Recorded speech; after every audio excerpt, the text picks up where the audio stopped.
이번에 소개하고 싶은 책은 강유원님의 숨은 신을 찾아서 라는 책입니다. 이 책을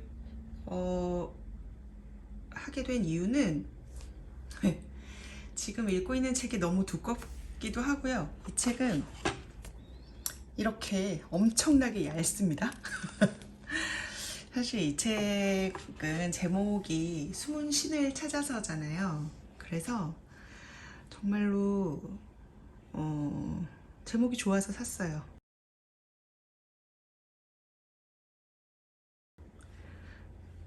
저한테는 신이 계속 있는 것 같은데 뭔가 잡히지 않는 느낌이었거든요. 여기 부제를 보면 신념 체계와 삶의 방식에 관한 성찰이라고 되어 있습니다. 강유원 선생님 잘 아시죠? 그 철학자십니다. 그리고 강의도 되게 많이 하시고 책도 겁나게 많이 쓰시고 그렇죠. 그래서 이분이 내신 책들을 검색을 해보면 어마무시하게 많아요.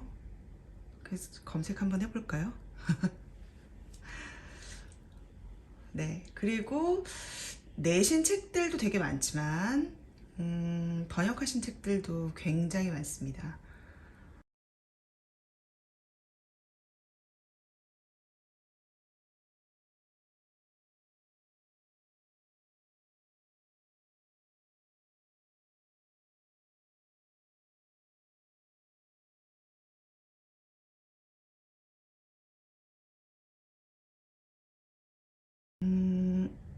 그래서 이 책을 보고 나면 숨은 신이 찾아지냐? 그건 개개인마다 다른 것 같습니다. 저는 신을 찾았다기보다는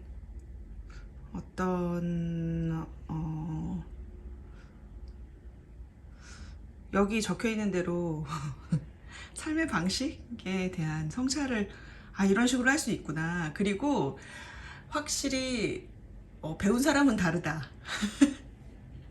이런 생각을 하게 되었습니다.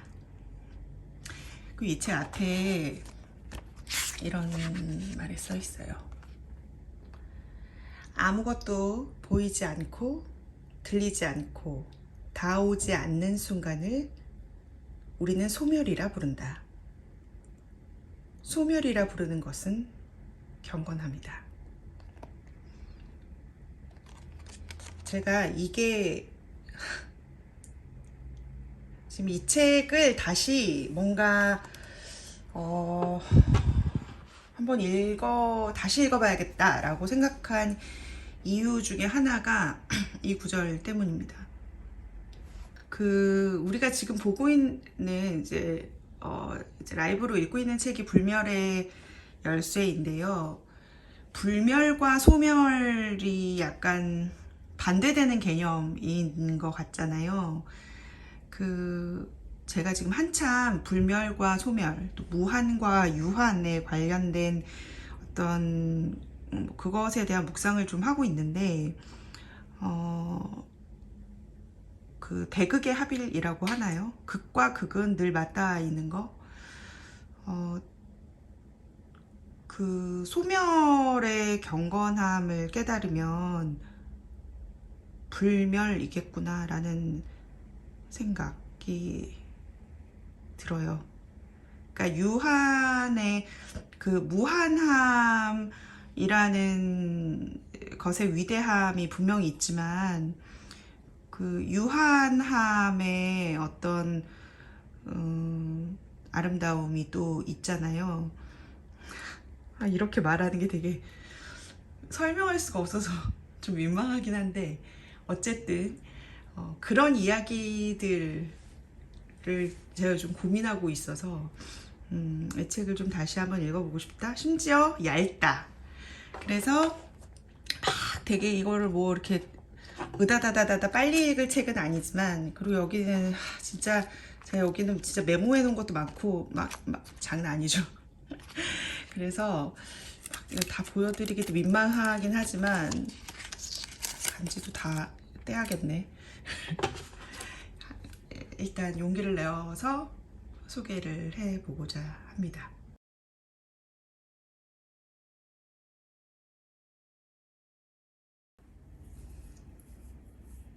추기.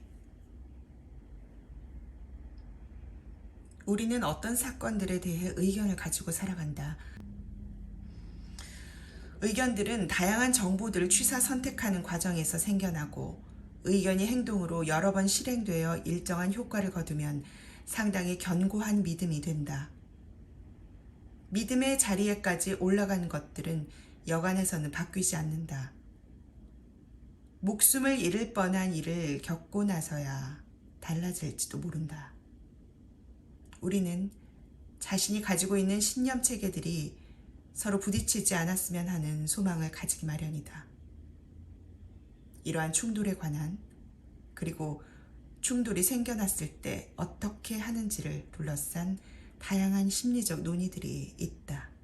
지금까지 우리의 논의에 등장한 여러 사람들을 그러한 분석 틀로서 면밀하게 고찰할 수는 없으나 어렴풋하게나마 짐작해 볼 수는 있을 것이다. 아우구스티누스는 어려서부터 어머니의 사랑 속에서 자랐다. 어머니는 독실한 기독교도였으나 아들이 훌륭한 기독교도가 되도록 교육을 하지는 않은 듯하다. 아우구스티누스의 고백록에는 후회에 가득 찬 기록이 넘쳐난다. 그러나 그러한 행위를 할 당시에 아우구스티누스는 육체적 욕망과 출세욕으로 불타고 있었다. 그것은 어머니의 기독교적 소망을 덮어 누르고도 남는 것이었다. 그 둘이 충돌하고 있었다고 말하기도 어렵다. 그렇다면 무엇이 계기가 되어 그는 기독교도로 개종하게 되었을까?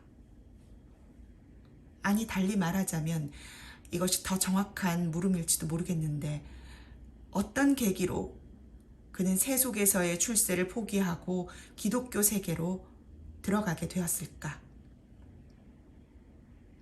그가 출세를 포기했을 때 선택할 수 있는 것이 기독교밖에 없었을까? 이것은 여전히 의문이다.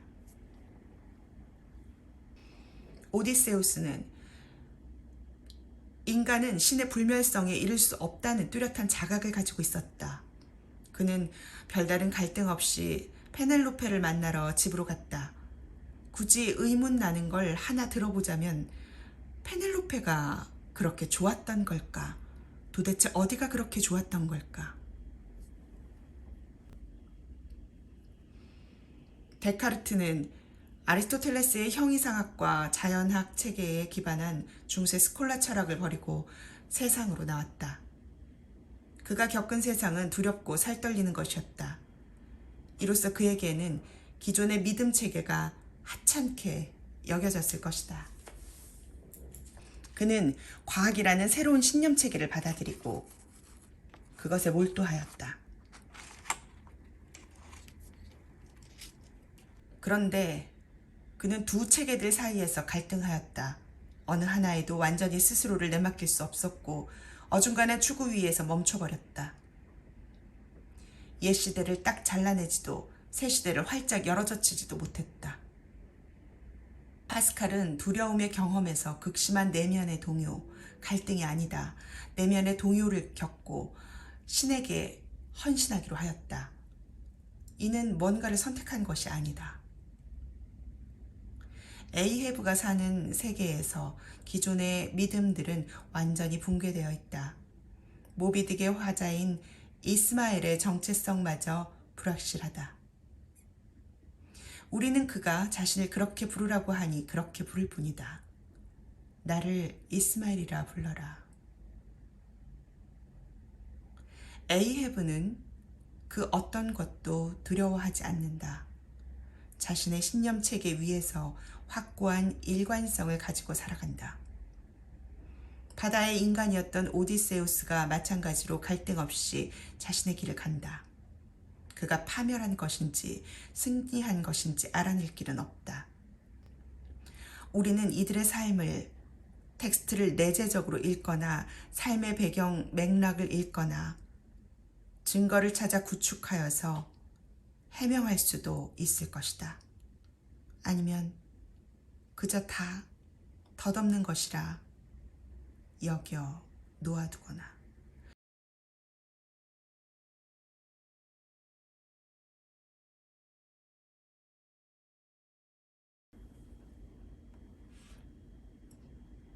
태평양을 건너 사막에 있는 도시에 갔었다. 좌절했었고 또 다른 삶을 살기 위해서였다. 희망보다 더한 뭔가를 이룰 야망이 앞서의 삶에서 겪은 좌절을 절멸시키리라는 야욕이 몸에서 터져나올 듯하였다. 입에서는 환희가 간혹 흘러나왔다. 카르타고에 갔던 아우구스티누스보다 철이 없었다. 지켜보는 이도 없었다. 삶을 온전히 쥐고 있다는 오만함이 넘쳤다. 태평양과 이어지는 동해 바닷가 도시의 병원 중환자실에 누워 있었다. 일반 병실로 옮겨진 뒤 복도 끝까지 걸어서 바다를 볼 수 있었다. 좌절은 없었다. 삶을 손에 쥐지도 못했고 어디에서 다시 시작해야 하는지도 알지 못하였다. 운명이라든가 믿음이라던가 그런 말들도 떠오르지 않았다. 병원을 서둘러 나왔다. 당장 할 수 있는 일들을 할 뿐이라는 허겁지겁만이 전부였다. 사람이 할 수 있는 게 아무것도 없다는 무기력이 밀려 들어왔다. 아니, 그 무기력 속으로 빨려 들어갔다고 해야 옳겠다. 인간이 할 수 있는 일은 절망, 곧 희망을 끊는 일이다. 야욕과 절망 사이에는 10년 정도의 시간이 놓여 있었다. 그 시간은 인간 존재의 하찮음을 가르쳐 주었다. 네, 강요원님의 수문신을 찾아서 함께 읽어보고 싶으신 분들은 댓글을 남겨주십시오.